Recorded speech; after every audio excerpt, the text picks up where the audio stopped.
Hey, look, you look great. You look great. So we're going to do this.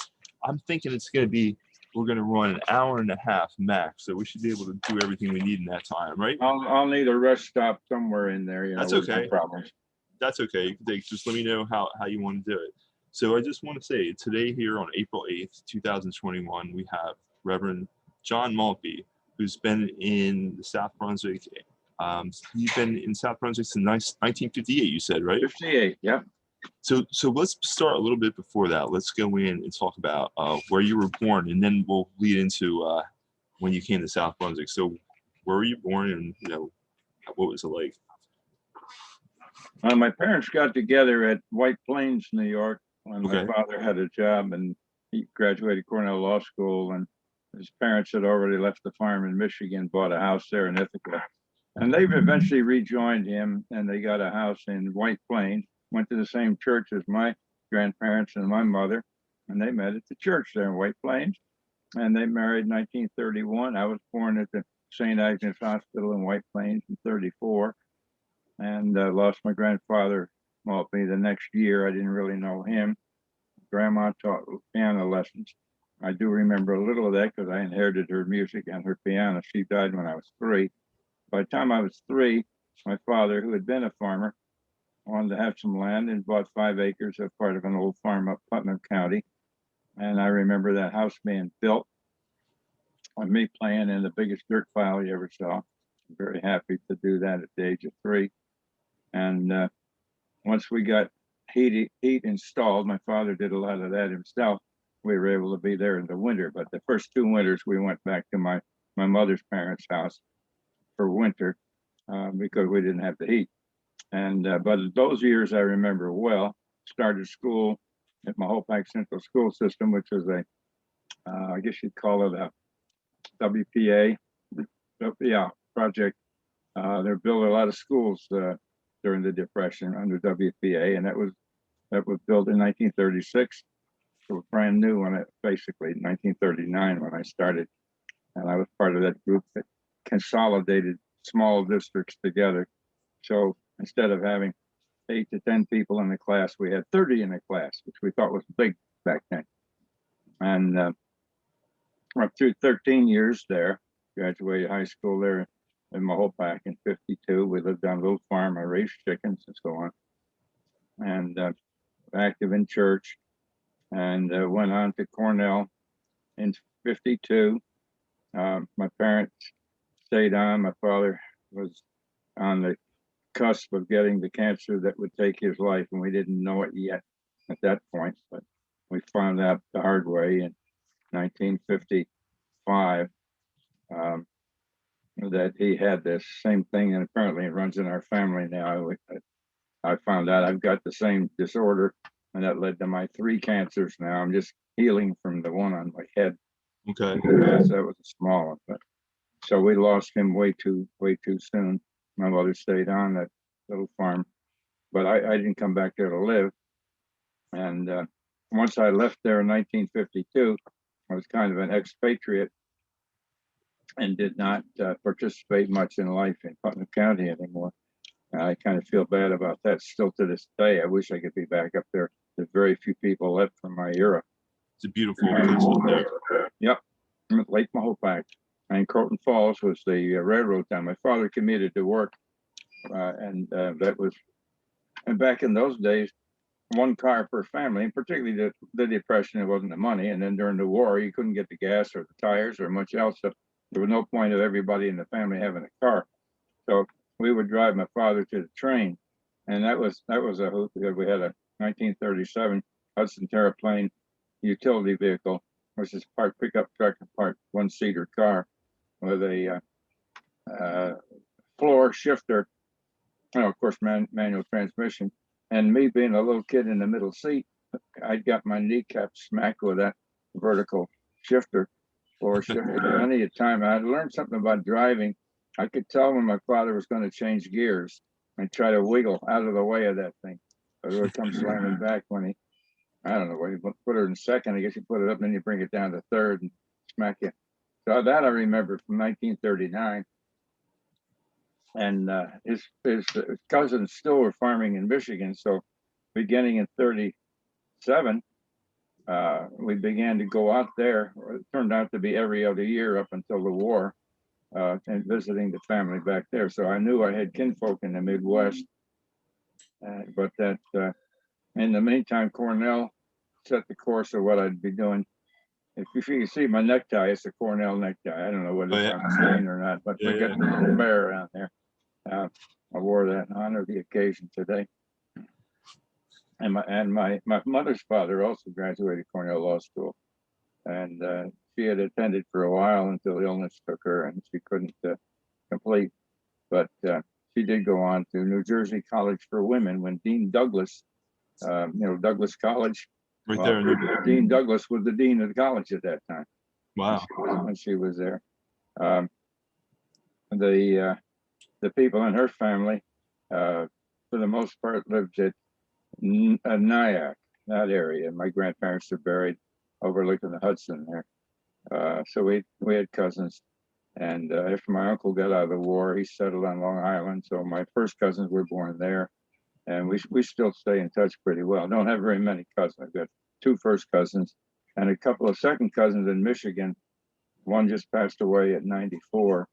There might be 1 or 2 left of seconds, and a bunch of thirds that are in Michigan and Ohio. So that's still part of my roots. And then my first cousin lives in San Diego. We communicate by phone, but he made it back for my 75th birthday, which I was happy about. Surprised to see him and his sister, and he also would come back. He still belongs to the Uniondale, Long Island Fire Department because he's a life member, and he comes back for their annual picnic. And sometimes I drive up to Long Island to see him. So that's kind of my family. But meanwhile, I started family as a pastor, very active in the Westminster Student Society, which was Presbyterian and Dutch Reformed for the most part. The constituency was about 140 students that took part to some degree or another while I was at Cornell. Where was that? Cornell at any one time. And we had a university, each denomination, Catholic, Jewish, and there was at least one Asian, and then most of the Protestant denominations had their university pastor on campus at the building, which was the Cornell United Religious Center, and Annabelle Taylor Hall that was dedicated. Like I attended that. It was dedicated to a brand new building in '52, just after I got there. But also I had played some football in high school, and thought, well, they've got the 150-pound team, they got the regular team, the JV team. I looked at the guys at the first convocation we had when the football team came into the hall where the president was addressing the freshmen, and you just kept looking up and up and up. These were monsters, the guys on the football team. I was not a monster. I said, there's no way I could be on the same field with these guys, but I was a tuba player. And I tried out for a tuba section of the Big Red Band, got into that. That became a big part of my life from then on. It still is. If I could get there. This year, I was there on the day of homecoming. That would have been homecoming if they had it. I wound up visiting with 2 of the staff of the university that were in the buildings and grounds, but I didn't get to talk to any students or any faculty this time. And the year before was the day we buried my son-in-law. I couldn't go. The year before that, I was on chemo, couldn't go. So I missed 3 or 4 in a row and missed it a whole lot.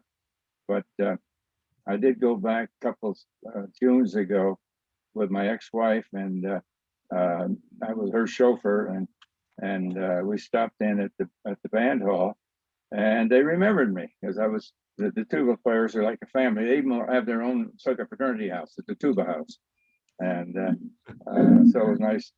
So yeah, they bought some new ones, and I contribute to that every year. So I know there's a horn waiting for me if I go back in June for my 65th. Which I'm hoping it will be, would be 65th, I guess, yeah, this June. And there's a tuba waiting for me. And again, if I can get back to homecoming, but the way it is now at my age, I kind of rather go with another driver than alone. Yeah, I even for me, I would rather take that trip with another driver. Yep. They got my son should be retiring anytime now. He'd be the first choice. My grandson, his elder son, was my co-driver on the Michigan trip back when he was turning 21, and that was great because we were able to cover a lot of ground with him doing most of the driving. But he's working, and the grandkids, I think, are not available anymore. But my kids are to the point of opening up maybe some free time. My daughter also.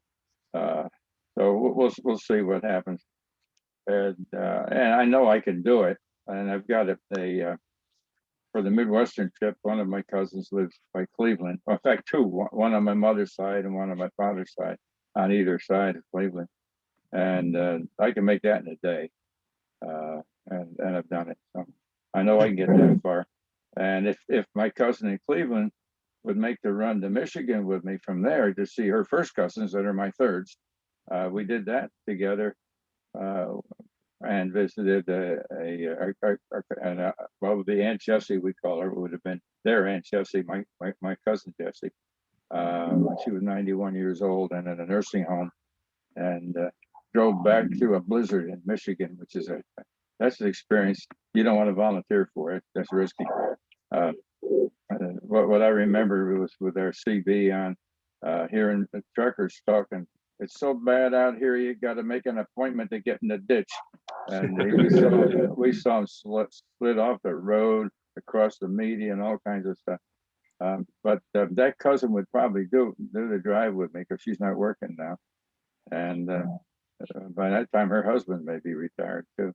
But and then on the other side, I said we got involved with the youth group. Well, the youth group of ours and the Methodists put together a team to staff a little church in downtown Ithaca for a school year. They had no pastor, they had very little money, and it was in a section of basically lower income people. Many of the people around that area worked in one capacity or another for Cornell University, all kinds of fields.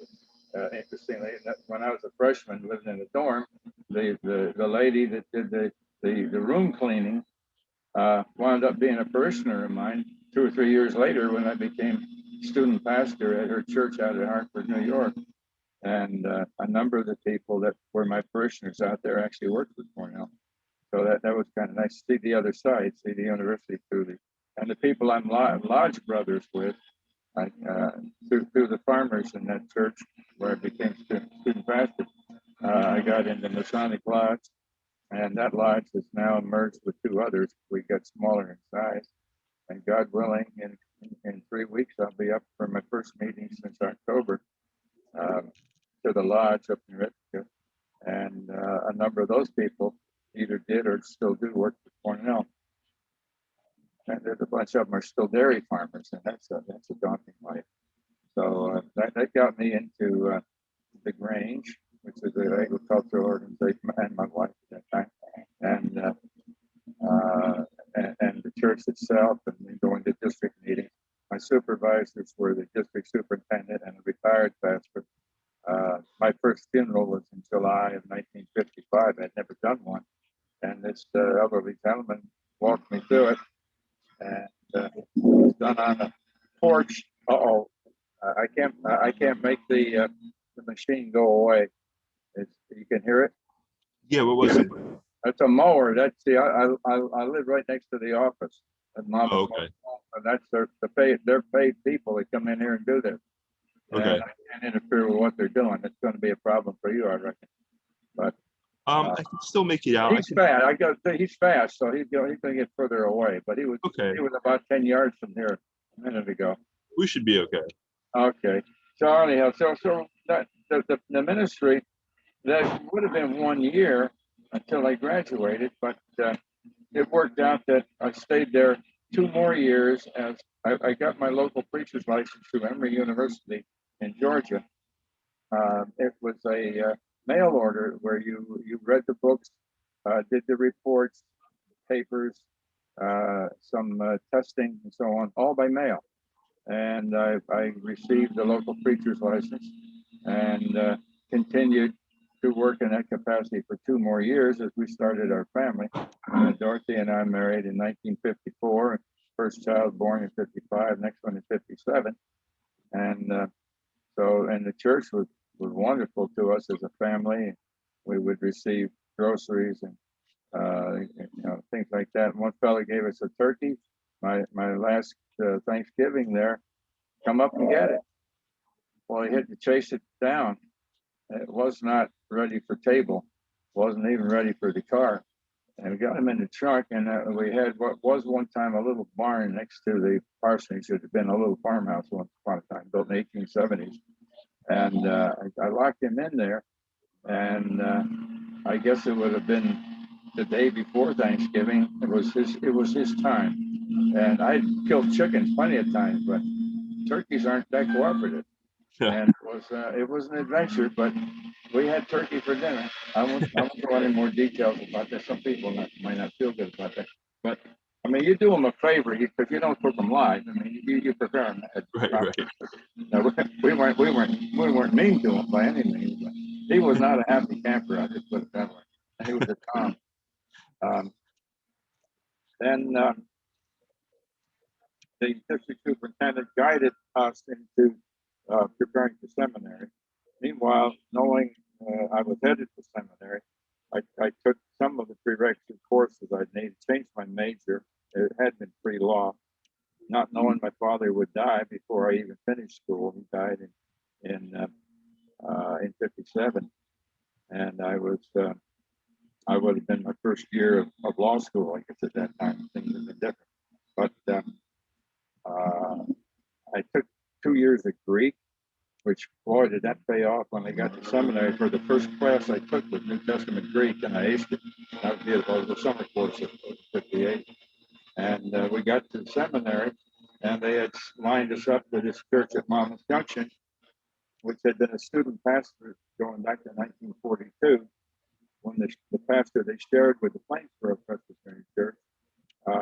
That church, the two churches separated after being founded by the same man, John Miller, in the 1870s. Ours was 1888. We got our charter. Theirs was, I think, 1881 or so. And so we were partner churches with them, and we had a supervisor from the summer I did.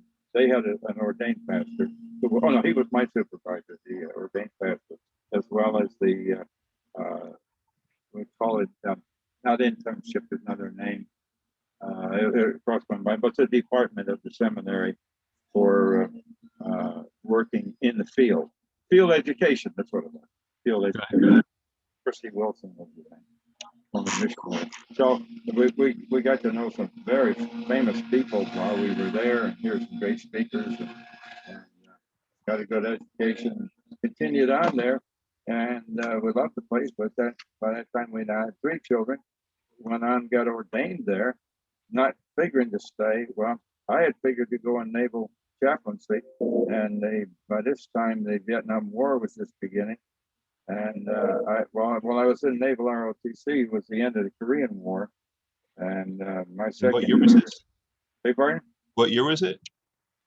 54. Well, 54 January, or was the Panmunjom truce, 38 parallel, and they had the peace talks, but the shooting stopped, and that was my second year in the Naval ROTC.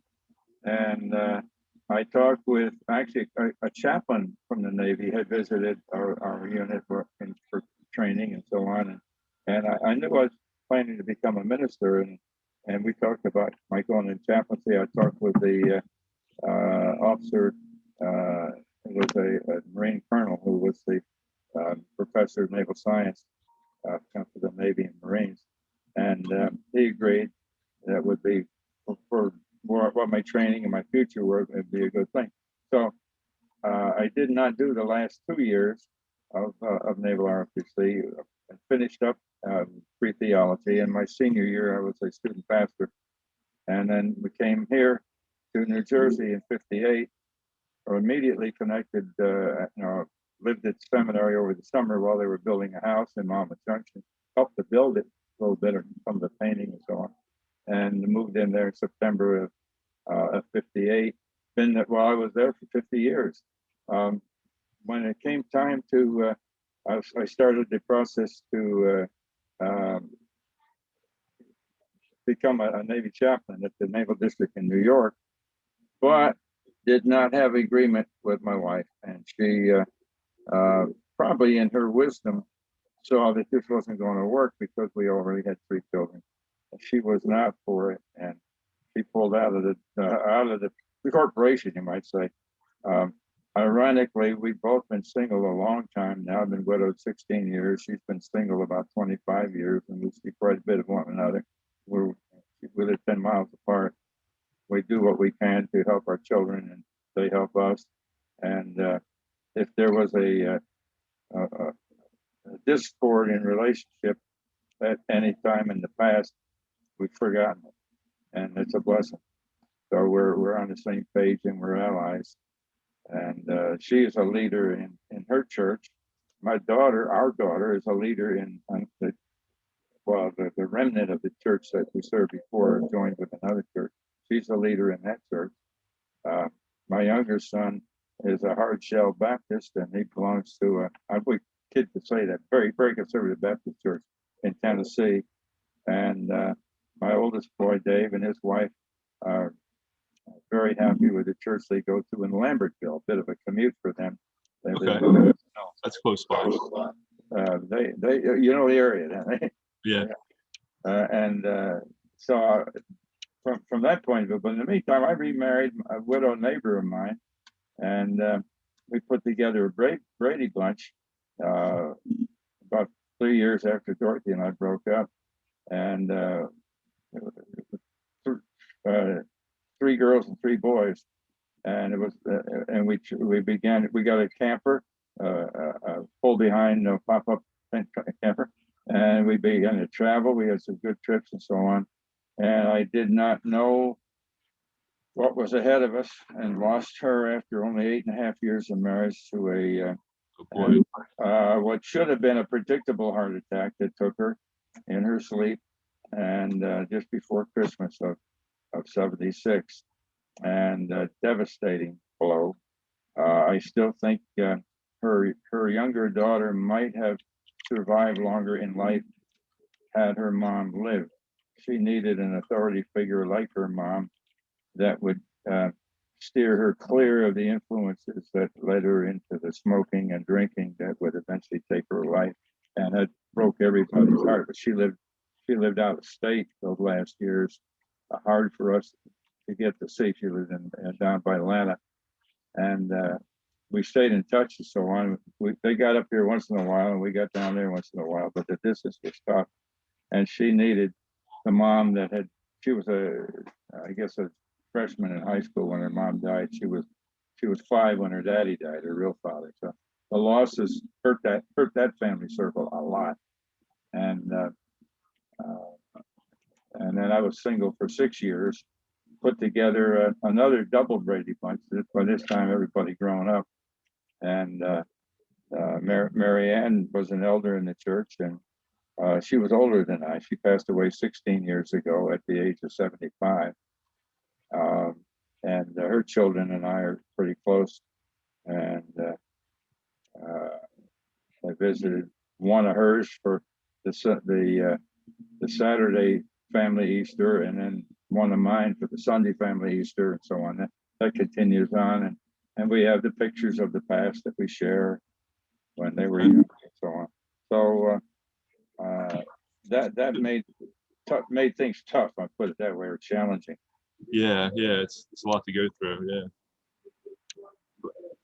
but could you tell me more about when you actually came into South Brunswick? And you came in '58, you said, right? Yeah. Yeah. So can you talk more about that? I mean, did you start at the Miller Memorial? That's where it began. Yeah. And I found that right away that the majority of the people in that church were either current employees or past employees, retirees of the Pennsylvania Railroad. Wow. And almost all the people walked to church in those days. We had no parking particularly. And There's no parking there now. right, basically none. And we had volunteers because of the fact that it had been a student pastorate. I was the last of them, but that lasted from 1921 to 1921 was, I think, when Raymond Eccles began there. He was the full-time pastor of 2 churches, and that's when Plainsboro Church, he got that one built and purchased the one that we had from the Episcopalians. So he gave us a serviceable building from that point on. 1938, that's when Miller Memorial Church became that. It had been the Presbyterian Church of Monmouth Junction before that. And 1942 was when he retired, and from that point on, it was under the supervision of Princeton Seminary field ed. And there was a succession of student ministers, generally second or third year students at Princeton. Sometimes some stayed for 2 years. One, I think, stayed for 3. And I was the last of that group. I knew my 2 immediate predecessors, because one was still working for the seminary at that time. And there's some continuity there. And the pastor at Plainsboro was a good mentor to me and his family, and to my wife and children. And then when I was ready for ordination, things worked out that we stayed on and was ordained there in 62. People from the seminary, professors and so on, took part in that, and my supervisor, Bob. And we saw growth coming. Now, it's interesting, there were quite a few farms around, but we had one former farmer who had become, after World War II, a professional carpenter, worked for Matthews Construction Company, built a lot of the, or renovated a lot of the buildings at Princeton University. And he no longer farmed, although he had a garden that would make you think he was still a farmer. Certainly he was at heart. And he's the only real farmer that we had. We had some ex-farmers and children of farmers. Of course, I was one of those. But the farmers had their own churches, and it all made sense. That would be Kingston, 6 Mile Run, which is Franklin Park. Franklin. Dayton, Cranberry, Plainsboro, those and for the most part, Jamesburg. Those are the churches that were populated by, and Cranberry, if I didn't mention that. And to this day, those farm families are a presence in all of those churches. We didn't have the farmer, we had the railroaders. And but the farms began to disappear within a decade of our being here. Yeah. And we were very active in the Grange, for example. And I stayed with the Masonic Order upstate New York, figuring we'd go back there. But the Pioneer Grange #1 in Dayton was a big part of our life, and had been for a long time. And it was the first one in New Jersey, right? First one in New Jersey, yeah. And there's some kind of connection with Schwarzkopf too, with General Schwarzkopf. That I don't know how you knew about that, but we had his picture hanging there. Now, would be the general. I may have been a member, but his father was definitely Colonel Schwarzkopf, who founded the state police. Right. And, now there's a connection here, because one of his trainees was a farm boy by the name of Frederick Holston. Frederick Allen Holston. First policeman. Yeah, and there were 3 or 4 generations of Frederick Allen Holston. Allen Holston, his son died a year or so back. His grandson died, unfortunately, also. And Fred was a wonderful guy, and the police department consisted of 1 full-time police officer, but we didn't have any police.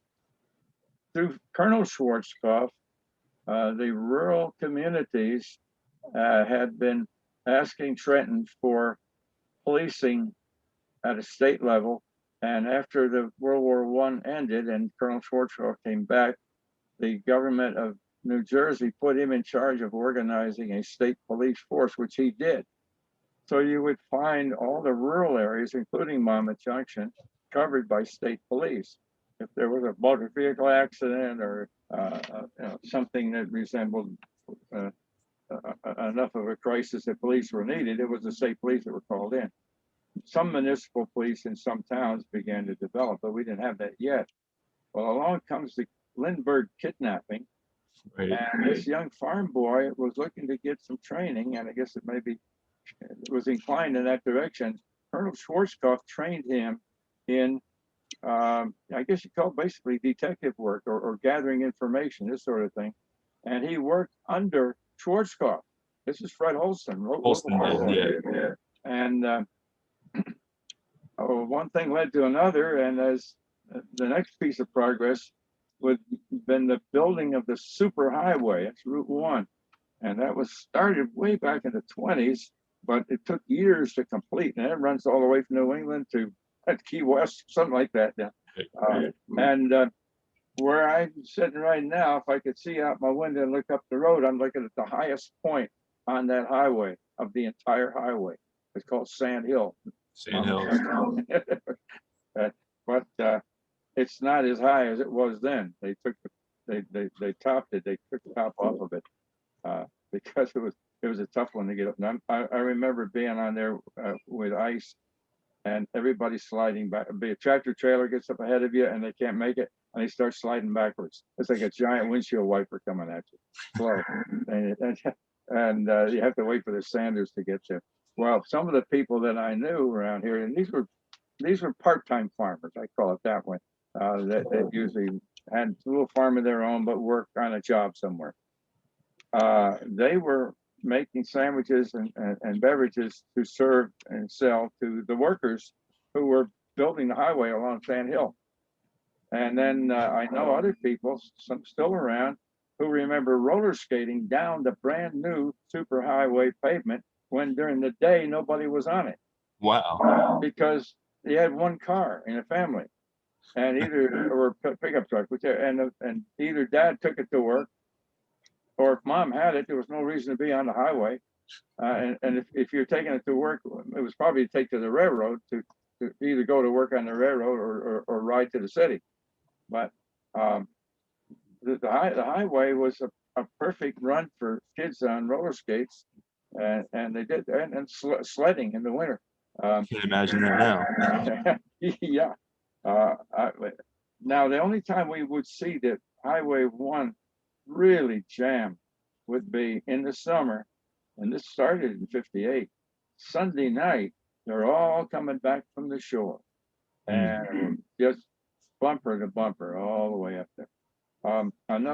Before there was a Route 1, it was Route 27, but it wasn't 27 by name, it was George's Road. And the tight spot was a place called Dean's, and there's now the fourth generation of the Dean's Garage Pieterfesse family running. You must have some stories about that place. Yeah, I have some pictures of it. But the no Dutch would be their grandfather, Dutch Pieterfesse, and Lou, of course, a World War II vet. That family made part of its living on that Sunday traffic, which was, if you think it's jammed on the 4-lane highway, which Route 1 was then, try a 2-lane going through a little village. And I mean, they changed tires, and they dealt with whatever the motor's problems were, and the tow truck and all that, all the way back to the 1920s. And I forget exactly, I have a T-shirt of theirs, several, from the Christmas parties that tell when they were founded, but it was around that era, because it took the end of World War I to get, I guess, eventually the majority of people on the road with something other than a horse and buggy. Right.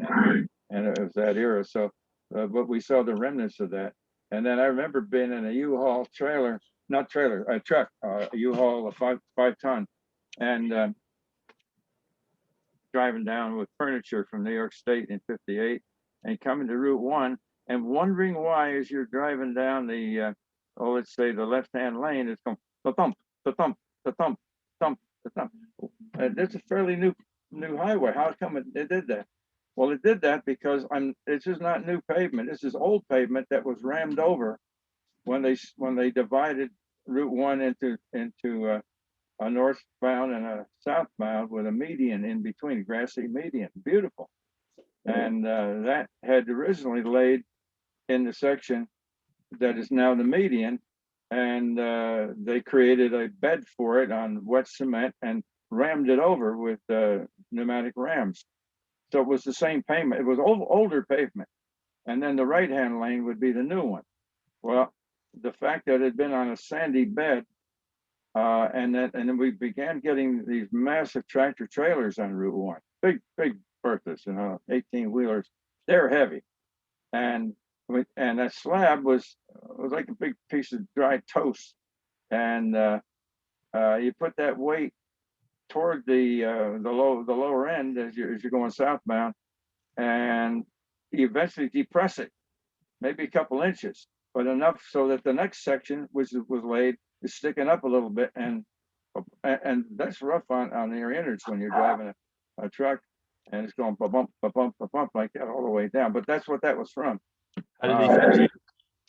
So I mean, that has nothing to do with it. But that highway, and then 130, and the people I knew that lived on that side of town would talk about what that meant, as that eventually replaced George's Road. We were Route 26 here, and until the Sand Hill situation was straightened out, it was not a road for mass transportation. George's Road was that went all the way through, and that's very, very old. That's where the what do you call it, the horse post road carriages, the mail coaches, and all. That's where they went, and they stayed at places like the Whitlock Inn or Tavern, and the Cranberry Inn, and so on. Well, there's history in both of those places.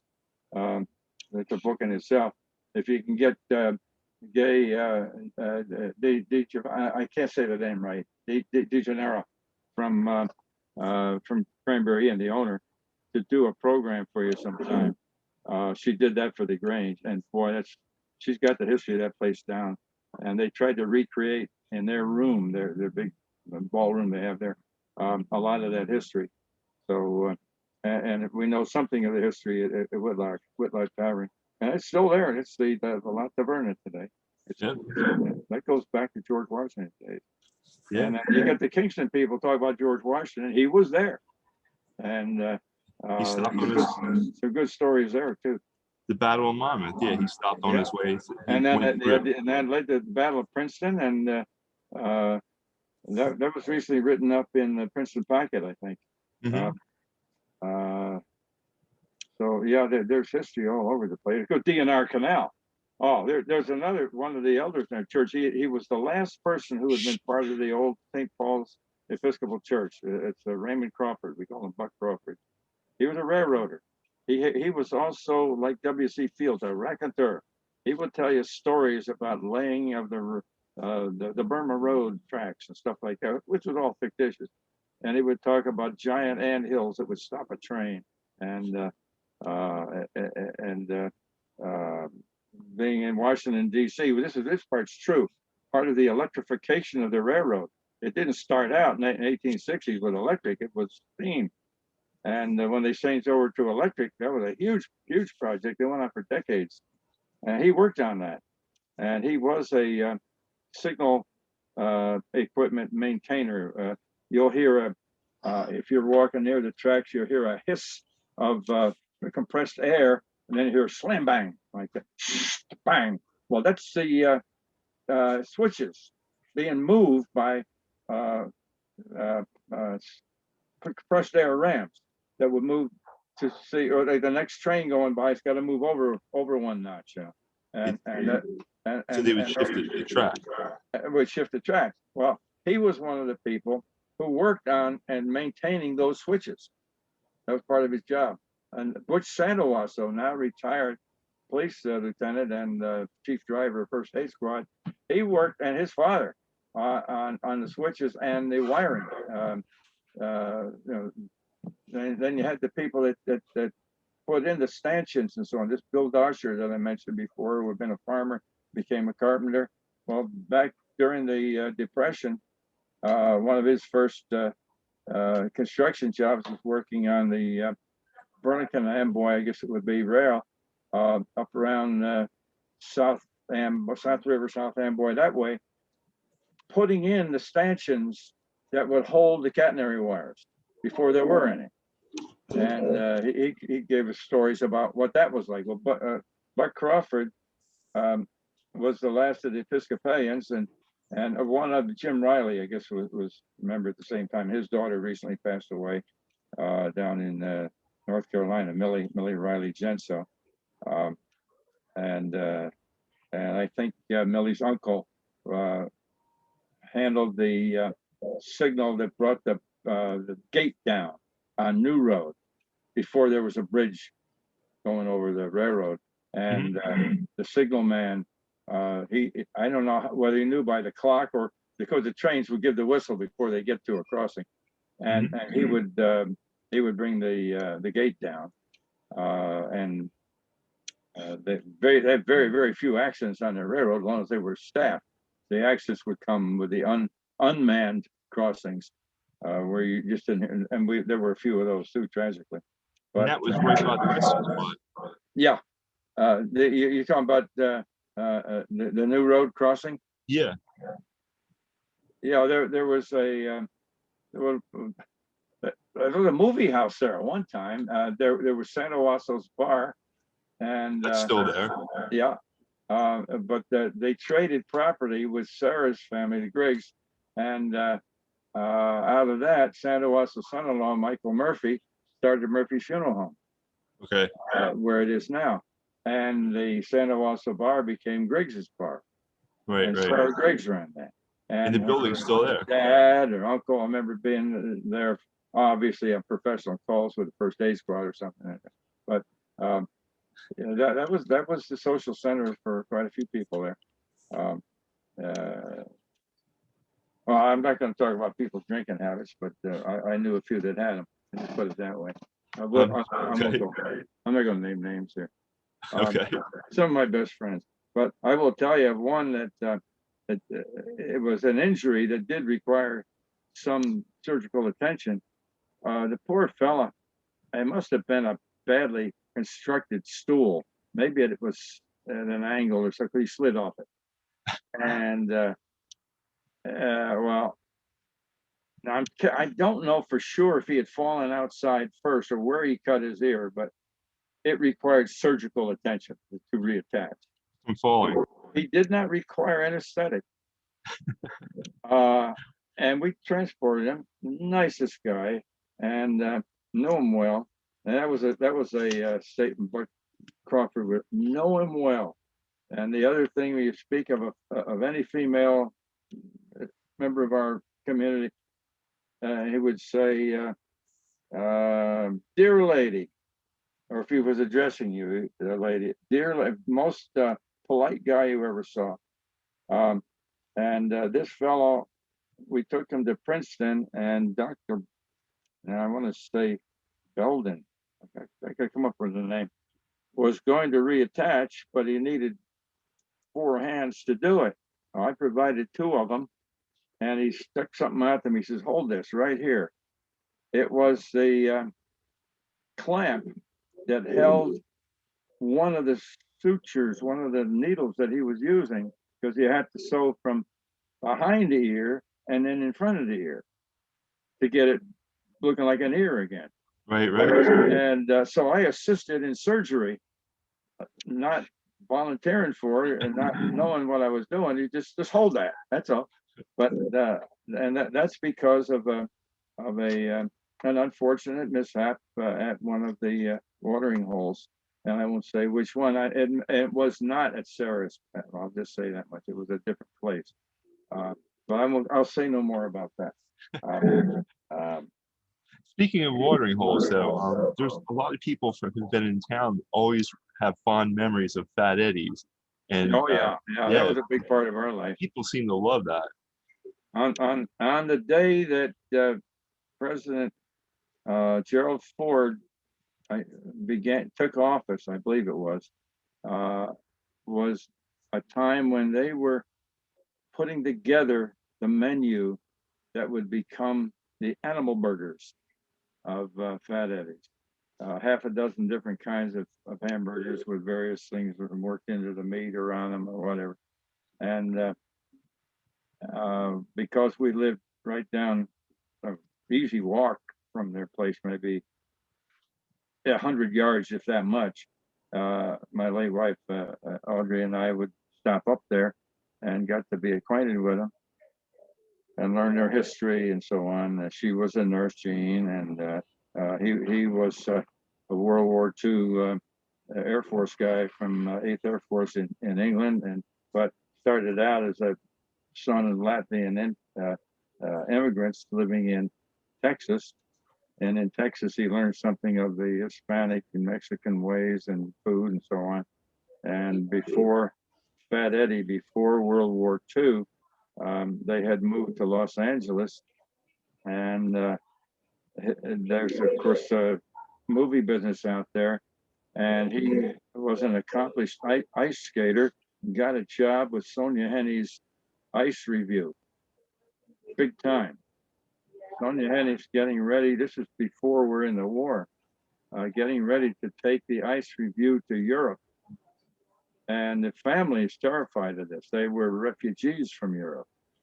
And they figured Eddie might not ever make it back if he goes over there with them, by the name Brunswick. And they talked him out of going. Well, Sonia Henne did go. And one of the interesting things, she was Norwegian.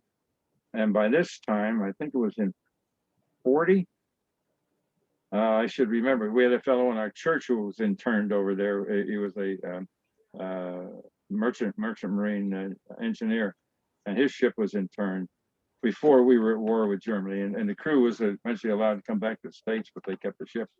Germans kept the ship. So it was in that period, 40, 41. And Sonia Henne goes back to her old home in some town in Norway, expecting to find that the Germans had sequestered it, which they would do. If they liked your home, they took it. You find another place to live. They hadn't touched the thing. They respected the place. Well, what had happened was, before all of that, before she came to America and started her movie career, one of her fans was Adolf Hitler, and he had autographed a picture to her, and it was on the piano in there. So that's the Nazis left it alone. Okay. So now, I'm not saying that Eddie would have made out better at that point, but he was back in the States working in the fire department, LA Fire Department, and he became firehouse cook. Well, after the war was where that really developed. He was very good at that, and so much that a fellow at a dude ranch up in the hills, I don't know, maybe over by where's the Rose Bowl? I know the names of the town. In fact, my father's first cousin lived not far away in a senior's residence, and in Duarte, that area. San Gabriel Mountains, that's it, San Gabriel's. Okay. And hired him off of his job to become the chef at their dude ranch, and he did well. So then these two brothers, Al and Tom Goff, wanted to open the first Mexican restaurant in New Jersey, in this part of the state anyhow. And they're looking for somebody, and they're going to El Burrito or something like that. They're going to open a restaurant in Kingston. Mm-hmm. And for some reason they say, well, we're going to find somebody that can cook Mexican in where the Mexican culture is, which is California. So he goes out there and he finds out about Ed Grumslish, who by that time I think showed at the Grums, and he hired him off the job there to bring him back to be the founding chef at El Burrito in Kingston. Well, he was divorced, had a very nice daughter, Sandra, that I've met, and I think a son. And Jean was also divorced, Labetta, and they somehow got together and they got married. And they put this family corporation together. The son and daughter worked with them. That was her son and daughter, and they put together the Fat Eddies that we came to know in Monmouth Junction, and they started this animal burger. Plus, they started very small with the Mexican. Well, there was a fellow by the name of Ed Horde who worked at a pharmaceutical company down in Cranberry, who would bring people up to that restaurant because he lived there in French. I get it right. Right down the road from me there on New Road. I'm having trouble. Not Friendship Road. I'll get it. The development, the old Anderson farm, and it was you could almost walk to Fat Eddie's from his place. So he started bringing people up there that were interested in getting Mexican food. So Eddie got out his best skills and put on a pretty impressive array of Mexican delicacies. Well, he was there, I believe, 3 years, and we're getting time for his lease to be up, and the Whitlock Tavern was being created. Once again, it had gone to being a residential 2-family house with a plant and flower shop run at the bottom floor by one of the tenants, who also had the hardware store at Kendall Park Shopping Center, Tom's Hardware, and he took it on, and they fixed the place up to what it is now. With his background as a firefighter, he put in a fire pole, fire bell, a lot of pictures. He was a member of Kingston Fire Company, honorary member. So he had all kinds of pictures from Kingston Fire Company and Monmouth Junction Fire Company and some kind of park. There were helmets and this and that, and you saw pictures of the local menfolk up around the wall there, and fire mugs, fire department mugs, collection of them on a plate rail around the edge of the room, and it was the place to go. It would be where the road department and police department and first aid fire people would go. A working man's place, you might say, and did very well at that. Age caught up with them, and then eventually they sold, and they both passed on, and it's had several identities since then. And this COVID, I didn't know if they're going to make it back with COVID or not, if anybody's going to make it back. Yeah. It looks like La Taverna has a chance at the future. We'll see.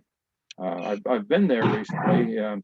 I think it was when they had 25%. I don't know what the percentage is now, if they're up to 50 or not on restaurants, but we'll see where that goes. But meanwhile, Eddie sponsored different things. And youth things and things like that. Well, at one point, the Olympic torch. 1980. That was one of the. Did you get pictures of that? I have pictures of it, and I saw that he was open early that day because it was. That was quite a breakfast that day. We were there for that, and very early. Okay. And it was a wonderful, typical Fat Eddie breakfast. And boy, he could pile it on too. Good food.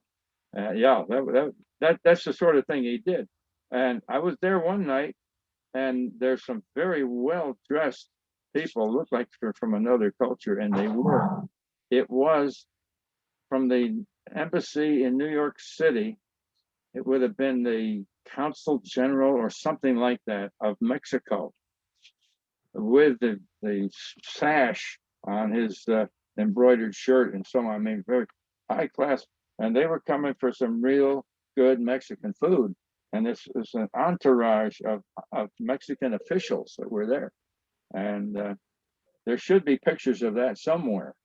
I'll look for pictures of that. Yeah, it sounds great. I wish I could have gone there. I heard so many good stories about it, about that place. Now, he was a wonderful pie baker, and while he was still at Monmouth Junction, I was teaching cooking merit badge to my Boy Scout troop, not doing very well at the baking end of it, and he taught me his recipes and how to bake. And he had gotten books of military recipes where you bake pies for 100, and then you multiply that by how many people are on a ship or in a troop or whatever. And I learned his apple pie recipe, and then a few of the others. Began to bake pieces for him in his not pizza pies, in his pizza ovens. He had pizza ovens left over from one of his pizzeria, and I got to be pretty good at it. And then I began to bake pies for his Thanksgiving bake sale, and eventually we took that over at our church, and several of the people that had been on his staff, on wait staff, and some other people from my church, young people, we began doing that for Thanksgiving and other occasions. And at the Grange, we did something over there very similar for Washington's birthday. We featured a cherry pie for that. So that's where you do it. I read about you baking I got my pies. training, got my training under him. And for another couple of years after he started at Fat Eddie's in Dayton, I continued to bake until things happened in my life that stretched me further than I could go. And I can't remember the year it was now, but whether it was the end of 82, might have been around the end of 82, that I said, I just can't go on. He said, I wonder when you're going to figure that out. So that was the end of that. But when we continued, and the wonderful people at the church, and there was a brother and sister, the Spar family. First, it was Butch, the son, who was also a firefighter, Robert Butch Spar, and then his sister, Gretchen, who was married to Ron Urich. They both took over when I retired from the church in 2005. They continued doing that at the church, but Butch had brain cancer by that time, and which one outlived the other? Both of them died of cancer within a few years of each other. And I wasn't there anymore. I would come and help them, but there was nobody really to take that over. And then the church, some years after I left there, it merged with the Kennel Park Presbyterian Church. So that whole era ended. I still have my board. I still have the roller that I used that Fat Eddie got from me, great big, and the scales that I use. I don't have the hands that'll do it anymore. I'd like to be able to bake. That's a great story, though. Fat Eddie's pies. The other thing I heard about you, besides from baking and things like that, is I have pictures of you doing magic shows here at the library back in the day. I got my first magic kit in 1939 for Christmas, and I couldn't wait. In the 1930s, you still had the leftover talent and entertainment form, what we would call vaudeville. Most of the really good ones had gone to the radio by that time. Radio became commercial about 5 years before I was born, and it was new. And so the stage performers who travel around the country, and that'd be Eddie Cantor and Jack Benny and name a whole bunch of W.C. Fields and so on. They began to get bids to go on radio, and they did. Edgar Bergen, Charlie McCarthy came. Of course, I'm a little kid. I'm hearing this on the radio all the time now. These are great. So Edgar Bergen was a juggler and raconteur and a comedian. Didn't do too much magic, but it happened to be my best friend's uncle came back from the war, and he could juggle. So when I was 12, we were at their house for like a Christmas Eve party or whatever it was, and he took my friend and me in the kitchen and got some oranges out of the refrigerator and told us how to juggle. Well, that's where that started. But I already had these other tricks and began to put the two of them together, and then periodically somebody would teach me something else. When I went to Cornell, the fellow I peeled potatoes with in the morning was a bit of a magician, and he had a friend that was one of the security people at the university that was a very good magician, did some of the more expensive stuff, and producing something out of nothing, a person out of an empty box, that kind of stuff. And this man's son was a polio victim. There was a big polio hospital called Biggs Memorial just up that highway on the east side or west side of Lake Cayuga, and he had been there as a patient, and he would be home on weekends and so on. And so we began to do little vaudeville shows for this boy, who was a teenager, Craig, and then in the youth group we would have little entertain one another things and so on. And then it just kind of wherever there's a potential audience, I would do some sleight of hand or something, because once you're a vaudevillian, you can't stop. And of course, I also picked up the monologues from W.C. Fields off the radio. I do a couple of those. If you got another half hour, I'll do you the temperance down with rum, and I'll do the some of my best friends are snakes. But I don't know that you really need my A material right now, but I just can't help myself, because in my heart of hearts, I'm one of these vaudeville guys. And so you really are a Renaissance man. Something like that. Yeah. I mean, vaudeville is not exactly what you think the height of culture. I had to take oral interpretation of literature, starting in. You remember Alfalfa and the Little Rascals? Yeah. They would do a poem about the little daffodil or this or that. Well, we did that in school. You had to learn poetry in school, and it's Poetry Month. We would, yeah, and we would learn Sir Walter Scott. We would do, say William Makepeace Thackeray, and you remember? Help me out. The boy sat on the high rail fence. His feet hung to the ground. Longfellow. Well, whatever. But that sort of stuff. Well, I would do Shakespeare as W.C. Fields would do it. Once more unto the breach, dear friends, once more, or close the wall up with our English dead, etc., etc., etc. I had that one. That was college oral interp. And then later there was more at seminary oral interp. And I'm going to leave Fat Eddie and my earlier training, but a person to train us was at seminary was a radio performer named Bill Brower. And if you listen to the old time radio, I listen to that on my Sirius radio on the car. Once in a while, I'll hear his voice. He was more announcer and then he was a character in either a mystery, a detective, or a comedy or whatever. But I'd hear his voice.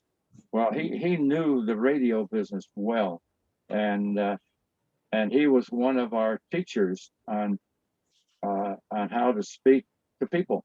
And he said, if you really want to know how to tell a story, turn on this new guy, the World War II vet. He's on the radio on Saturday morning. His name is Gene Shepard, and he can spin a yarn and attach it all together. And he can hold you with his storytelling. Well, I was doing that already, and boy, you give me an excuse to do what I like to do. He appeared in person a couple times at Princeton, and I was privileged to be able to hear Gene Shepard perform there. And now every year somebody is doing the Christmas story.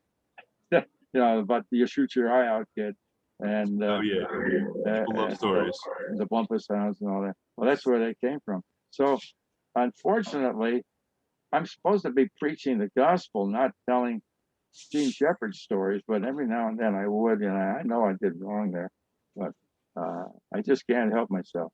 I've got to tell stories. You're a rock on tour. I'm a rock on. And I'm not proud of it. It's an addiction. It's very enjoyable. I like hearing your stories. Yeah. Hey, one of the other things I had looked through when I was looking through the notes here is in 1965 in April you had a march on Morven to put in a traffic light. That was an interesting thing because it sort of flowed together. We had started a little group. And maybe I don't know if I was right or wrong in promoting this thing. There was a lot of resentment among the railroader people, particularly, who knew what the community was like in the pre-World War II, post-World War II era, where the farms were. Everybody knew their place, what was going on, and everybody knew everybody in the school. We didn't have a school superintendent. We didn't have a high school. We had perfectly good ones to send our kids to. We didn't need change. But along came Mr. Kendall, Herbert Kendall. Kendall Park. And we're talking thousands. And this is the World War II GI population that needed housing and needed to break out of whatever the pre-war. And you didn't want to go back to the Depression. That's what we had known. And so it's not unfair that well, these people have no business moving into our farms. These farmers have no business selling their land to them and so on. But here we are. Coincidentally, my cousin on Long Island lives in the house that her first husband grew up in. And they're all part of it. And that's the Levitt town. And Levitt got more than one. And my granddaughter in Morrisville, Pennsylvania, grew up in Levittown, PA. Right. So there's nothing wrong with that, but it was just a change.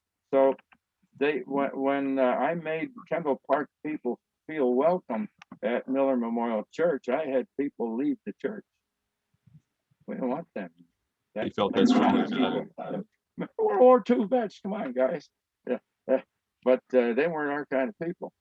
So I probably, had I stood with them and kind of been reluctant to welcome Kendall Park people, things might have been different.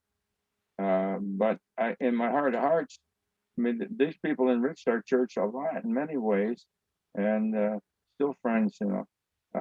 And then ironically, the church that we helped to promote being started in Kendall Park with Sand Hills Community Church, their pastor was a great boon to me at my worst times.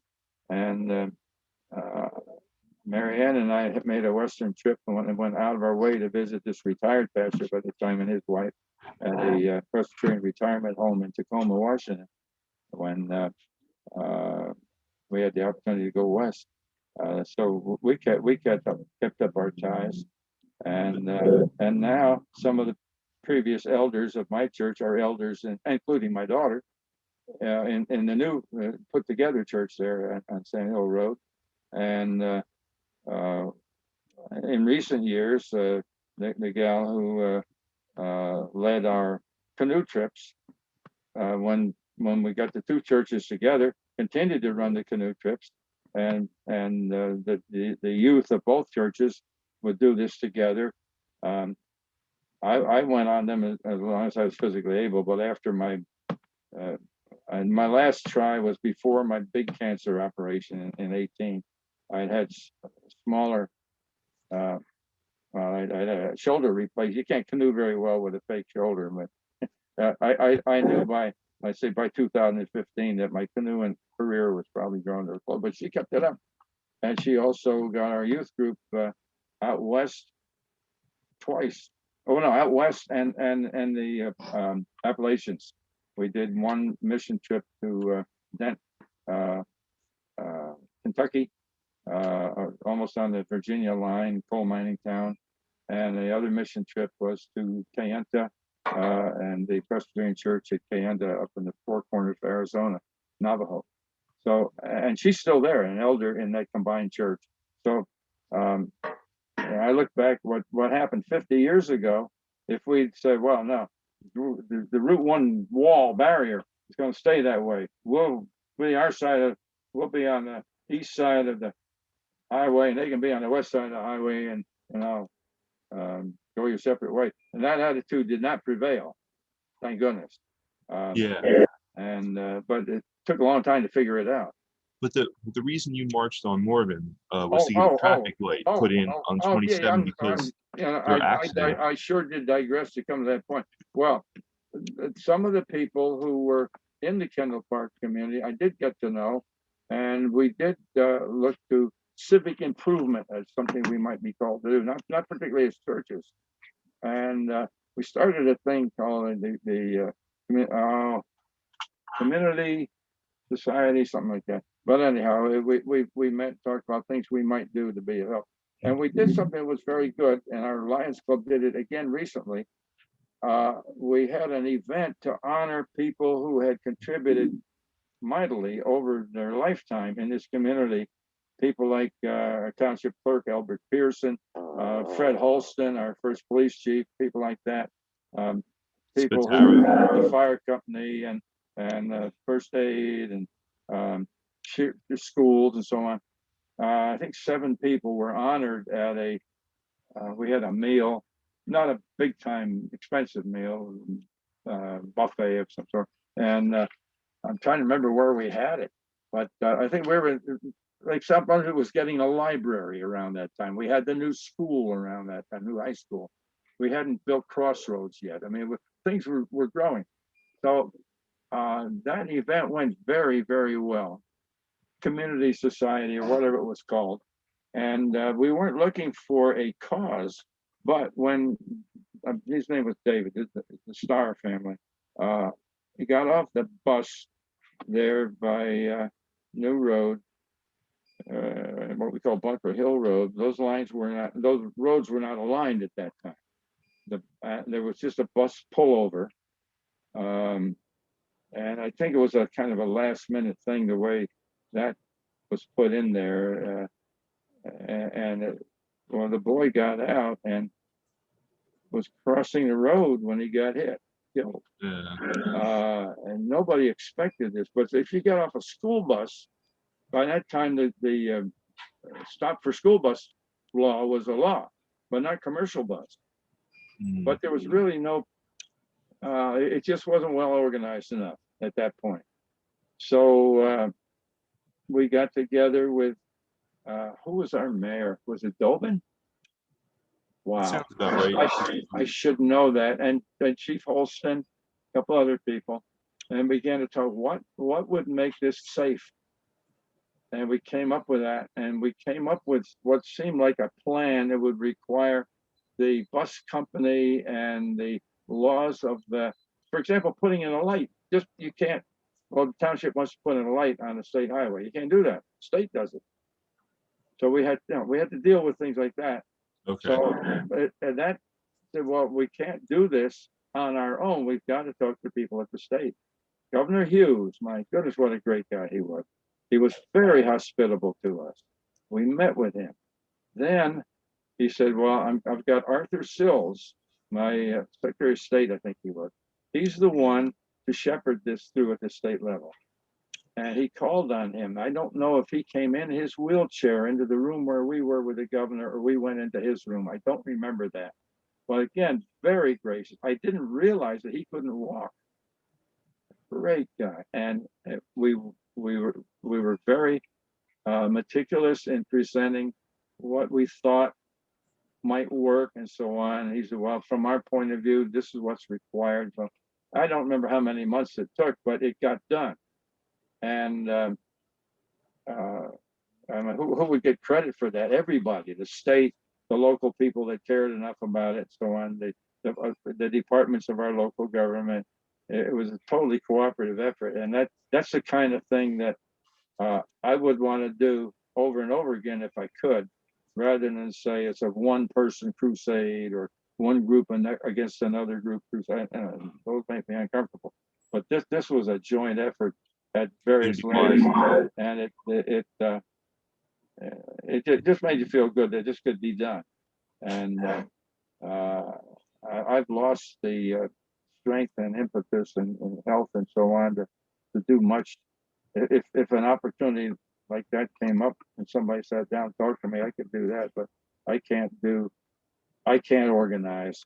We had a teacher at Cornell in the Ag College. I took a couple courses there. One was small town sociology, and I was a supply pastor in a small town at that time, so it made sense. And he says, he came out with a quote from some famous guy, quote, organize, deputize, sit back, and supervise. This is Bill Reeder, was the professor's name. And but he was right about that. Somebody's got to be able to do that, and it should be people in organizations such as we had there. And there's, I know people that are in the education organization now that support, and people in the library organization. Art Rodell was such a person. You knew him. Yeah, I remember. Danny, I talked to him on the phone last night. He says, "Please say hello to you for my son." And Yeah. He got a good feeling. Tell us about how the library changed over the years since you've been here. Well, the library, if there was anything to begin with, it would be a bookmobile. I think we had that first. Now, we had a house that belonged to the Kish family. Right. And Mrs. Kish just did die last summer. And unfortunately, with COVID, couldn't be with the family. They managed to communicate with her over the phone, you know, in her room with her, and she could see that. But oh my! And we months later had a late in the game outdoor vigil for her at the grave, where her ashes are there with her husband's now at Dayton Cemetery. But what a sweet lady she was, and that was her house. That was where she raised her family. The house was there until about 5 or 6 years ago. Yeah. Yeah, the lot's still open. Well, I don't know what we had for staff back then. I don't know when Seal came on board, for example. I think she came in the 80s. I think who would have been the first librarian? Oh, I don't know. I should know that. I don't know. But Seal came in. I remember the dedication of the building itself, the real. I mean, it's been added to since. The first one, 69. Yeah. Yeah, that was 1960. Where it is now. Yeah, with Dick Elnicki. I'm trying to remember now which congressman or senator. I want to say Harrison Williams. I think Senator Harrison Williams was here for that, I believe. Now, I get that mixed up because the new post office in Dayton, there was a new post office somewhere else. And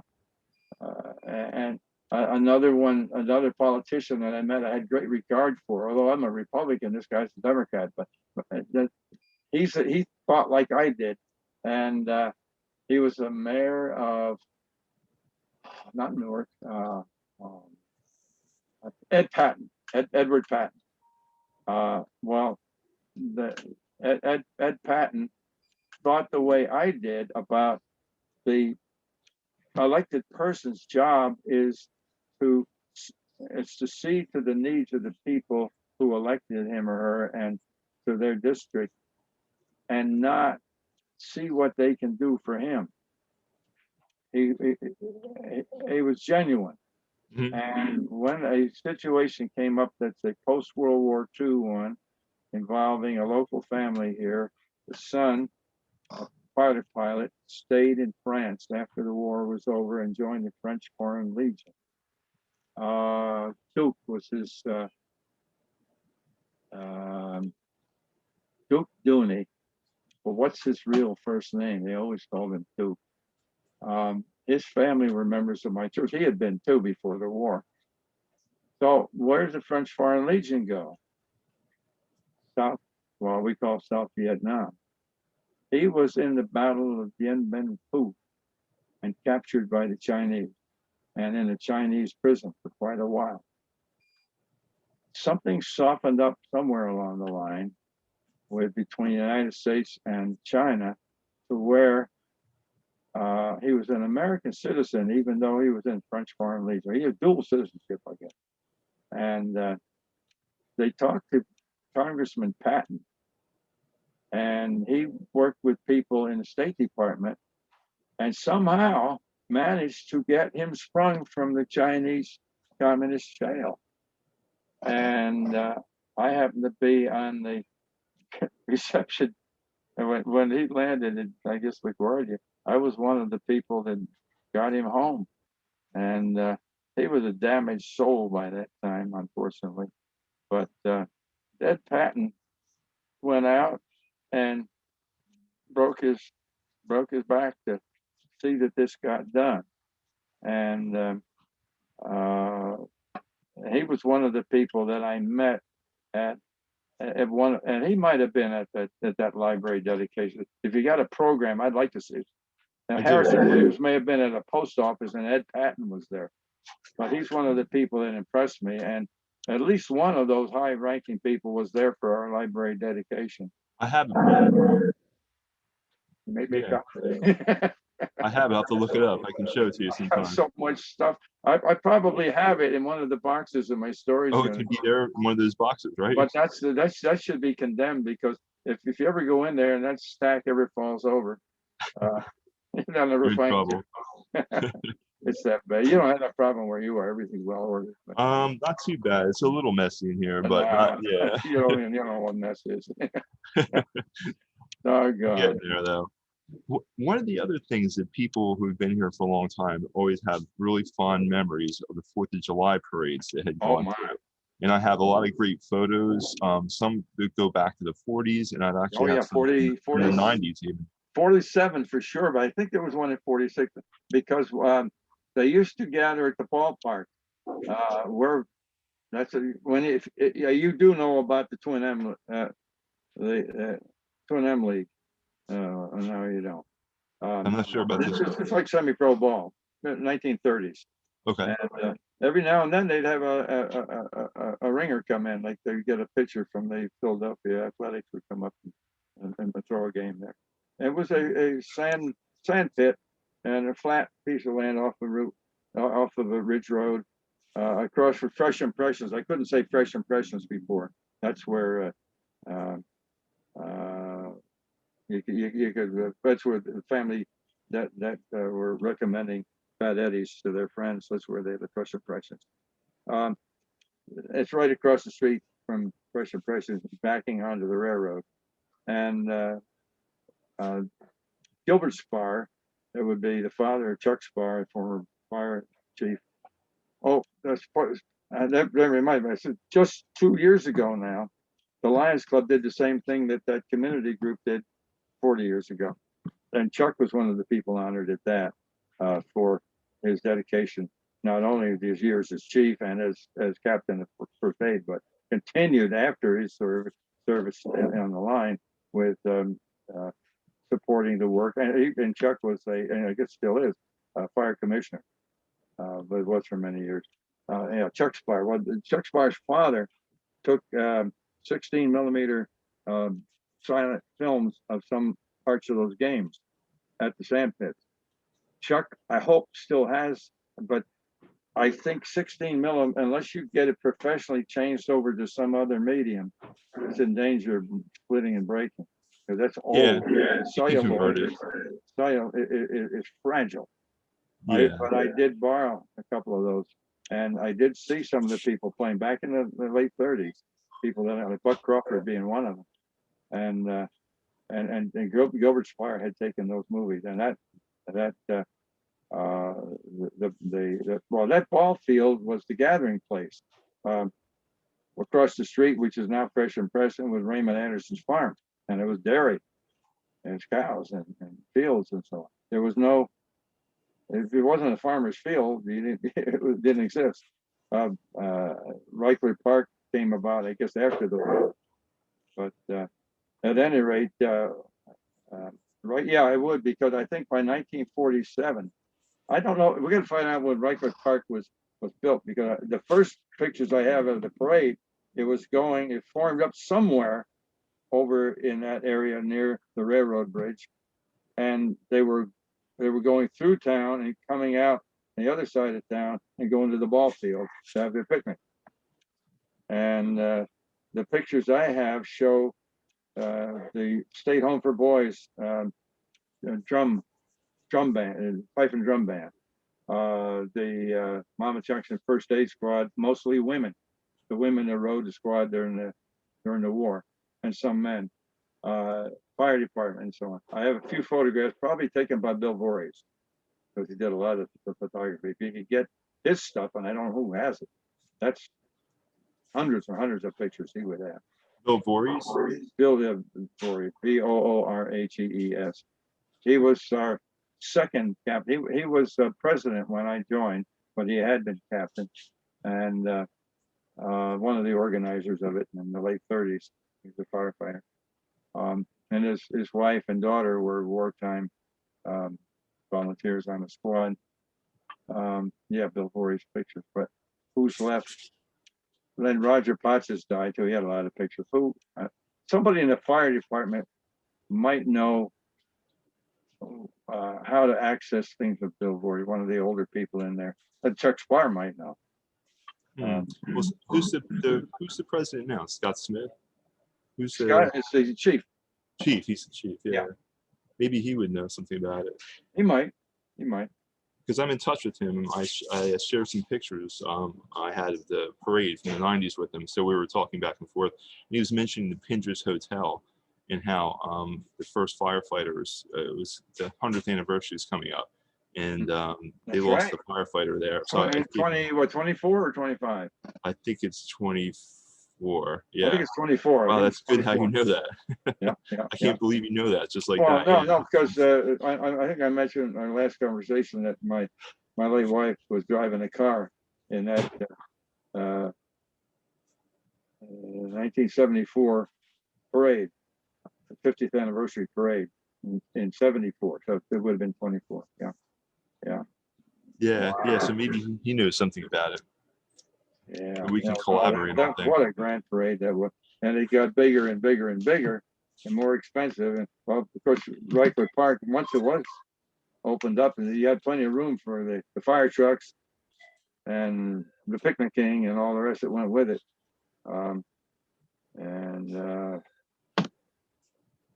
we came almost to the end of the 20th century, not quite, and then had one last blast of a bicentennial parade or something at the very end, which was sort of like it, but it wasn't just the fire department anymore. That was the one last parade, and if I'm not mistaken, it rained. Wow. That would be like 98, something like that. I believe so. Yeah, I have pictures from 97, 95, 94, in addition to a few of them from the 1940s that probably came from Roger Potts. Mm-hmm. Yeah. We brought in bands and pipers and pipe and drums and Dixieland. So many floats with music. That's expensive for the companies that do it, but we got a lot of them. Of course, our own company. When I started here, Mr. Wright had a band of adults and kids that met, I believe, at Dean's School. Could be Dayton. I'm not dead sure. On Saturdays to practice. And when they had the dedication of the Kendall Park Kendall Park shopping center, that strip mall in Kendall Park. Mm-hmm. It was brand new, and we had a parade and celebrated that among other things, and walked around. Where did we gather? Some of the schools had been built by that time. I mean, Cambridge was built. I think we might have gathered at Cambridge School. Some of them weren't built yet, but it was kind of the opening of Kendall Park as a new phenomenon, and that was Mr. Wright's band. I played tuba in that,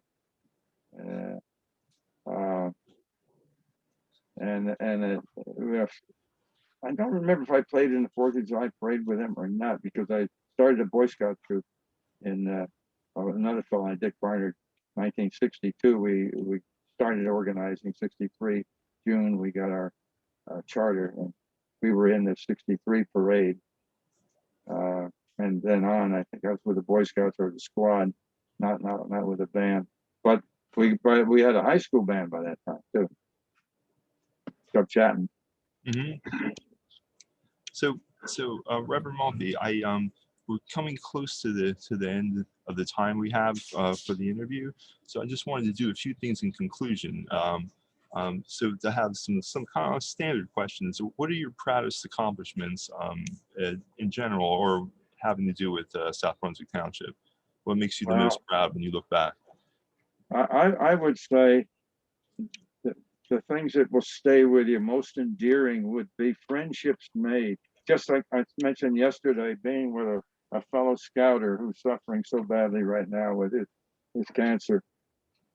The fact I felt so blessed that I was able to get into that nursing home because for months, I've had the one COVID shot already. The next one's just coming Tuesday, but I don't think they would let me in. Well, it turned out I went. They have a protocol at the nursing home that I went to yesterday. I went ahead of time, went over the procedures, came back when they said, and after doing the paperwork, went over and up the nose with the COVID test, and then wait and so on. I didn't mind any of that at all. They knew what they were doing, and and the fact that of course I checked out at my correct temperature with the forehead with the temporal thermometer. So, but and I knew I was going to see him. The nurse said, "I'll take you to him." I didn't know how bad he was. I didn't know whether he would know who I was. I didn't know because I knew he was bad, but apparently I got another chance to see him because his brain, while damaged, and he described a little bit about the operation. He said they got the biggest tumor out of there, but there's more. Oh. And I asked how they were monitoring this. He says, I don't know. And there's a lot that he couldn't answer. But yeah. I said, I have to be with this guy. When I was laid up after my big colonoscopy, I was down South Jersey recuperating, and he came down to get me, to bring me up to Princeton Junction to one of our Boy Scouts having his Eagle Court of Honor. He didn't have to do that. Yeah. But he's a friend, you know. And to have friends like that, and multiplied by hundreds, going back over my 60 plus years here, in all these different organizations, it's just a kaleidoscope of faces and events and places together and things done together. So many. I didn't deserve that many friends and so on. So my overall impression of this last not quite 2/3 of a century is extreme gratitude, and no credit to me.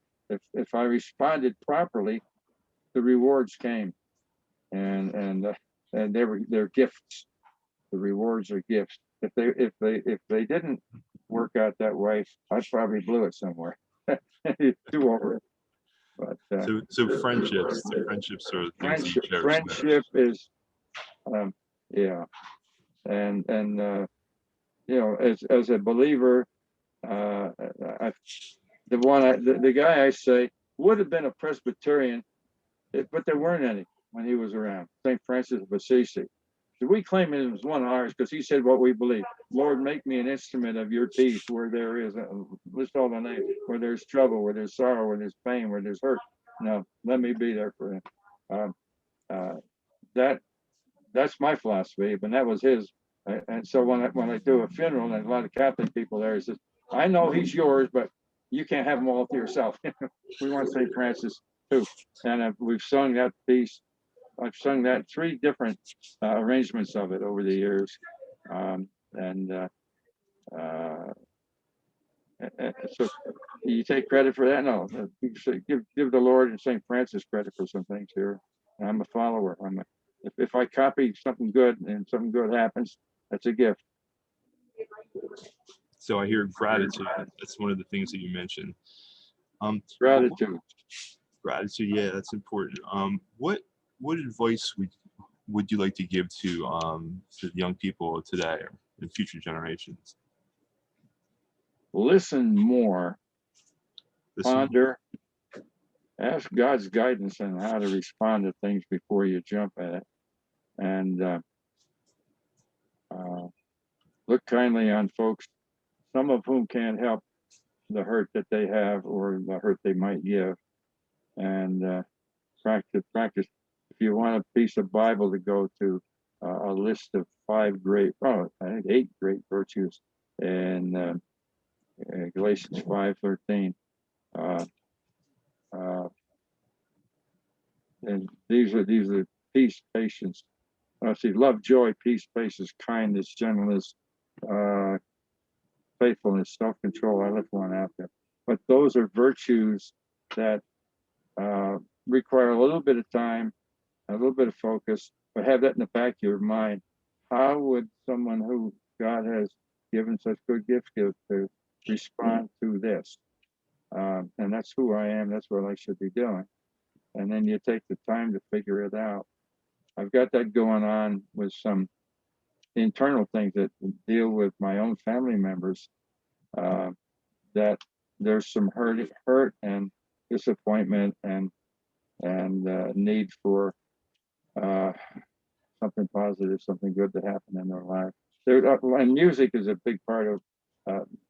Because I started singing, I guess, at the age of 5. I started piano at the age of 5, and you sang the songs that you played. But then with the vaudeville stuff, things like Dear Hearts and Gentle People Live in My Hometown. That was one of my favorites. So that was a big Crosby thing. And of course, I get into the songs from the movies, and I would get kids together, and here's one for you. All the monkeys aren't in the zoo every day. You see quite a few. That was a Bing Crosby. I'll do a little of that. But then at the more serious ones, may the good Lord bless and keep you, whether near or far away. That was the closing theme song of Meredith Willson on his radio show back in the 40s. He's the one that wrote The Music Man, among others. And but that prayer, those prayers set to music. I listened to a station from Philadelphia or Wilmington at 9:50 on the AM dial all day Saturday if I'm around, and it's hymns that I know going all the way back before I was born, and hymns that I've heard in church and sung all those years. I just sing along with them, and so the music is a gift. Get no credit for. Yeah, I took piano lessons. I took brass lessons, and you know, I'm pretty good on the harmonica and pretty bad on the ukulele. But you give me a half hour, I'll give you a show. Yeah. That's great. That's great. Well, I just wanted to say thank you so much for sharing your time with us and giving us a chance to be able to record this and share with people at some point. But thank you so much, and it's been really great talking and hearing your stories. Randy, thank you. I'm going to get this into the hands of my son. I don't know if he has a cassette player or not, a DVD player. I've got to find out. He's house sitting at an old farmhouse down in Tennessee right now, and struggling a little bit. But we had a good talk last night, and he would want to see this. I'll have a copy for you. I'll send you a link, and all you have to do is click on it, and you can watch it just like we're conversing right now through Zoom. Great. So you don't need. I hope I haven't said anything that would either embarrass the people that I know, or especially embarrass the Lord who gave me so much, or you for being so patient. No, it's been great. It's been really great. I didn't do the homework that I planned to do. I still didn't get those copies. I haven't been down to Staples. That may yet happen today. I'm going to just throw this in. One of the people who passed away and then we couldn't do a funeral for was a hero of the Battle of Midway. He was on that, which was his ship? I know one of the ships that was nearly sunk by the Japanese, and he was rescued off of it. I think the ship was towed back and repaired at Pearl, but he was a young man in June of 1942 at that battle, and just died at 100 and a half. His name, Joe Pecos, P-E-A-C-O-S. Well, finally, we'll be able to honor him on the 1st of May at the cemetery come on. It's the old Farmers Cemetery across from Kennel Park Shopping Center. You get 518, 518, and then it peels off of 27 just south of Kennel Park Shopping Center. Peels off, and it's back in the Copper Mine Road. Oh. You Oh, know, that's up there off near the canal. I know the name. I've got it written down at my desk in the kitchen. I wrote down where it is, and I know the name of the cemetery. It's the old one, and I can't. Oh, I'm trying to think if I'm trying to think of how to get there. Ah, right. Well, you could ask me another time. I'll have to look it up. I'm gonna try it here. But this man, and there'll be veterans and so on. He was. I have pictures of him when we welcomed him into the Lions Club, and he was such a joy to have on board.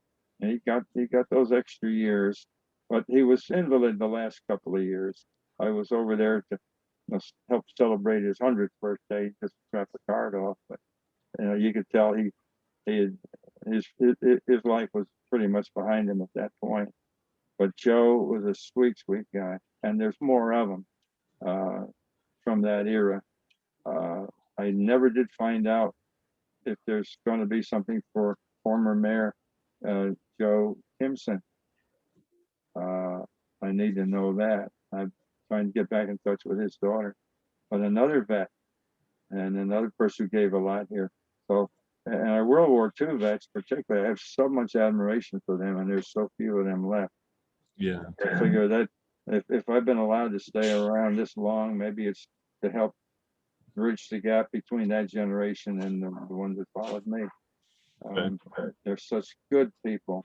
I could do just on military nurses, that were part of my life here early on, that had been in the war, just a while, and some of Buck Crawford's railroad story. I mean, doggone, you got me started. I'm gonna be thinking about this stuff the rest of the day. So, and I think the machinery that you're working won't allow us to go on anymore either, will it? Well, yeah, we have to finish up pretty soon, but we can continue at another point. And if you have notes, we can always add those in too.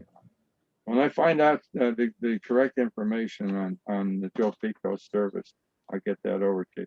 Okay. I mean, I like to manumit. Can I leave something up the front desk for you? Or you can't get in the building. Next week, yeah, you'll be able to do that starting next week in certain hours, and I'll talk to you about it. I'll send you. I might call you or send you an email. I'll send you all the information through an email, so be on the lookout for that. So yeah, we can do that. Danny was asking me how Diane is. She's there quite a bit. Yeah, she's doing well. I talked to her husband. Yeah, he helped me out yesterday with scouting stuff. Yeah, I just talked to her. We're so glad of that. We are so glad of that. In fact, and so was the man I saw yesterday, Gary. Yeah, Gary. Come on, brain. Anyhow, but he wanted to know too, because the Hurleys have been very good to him.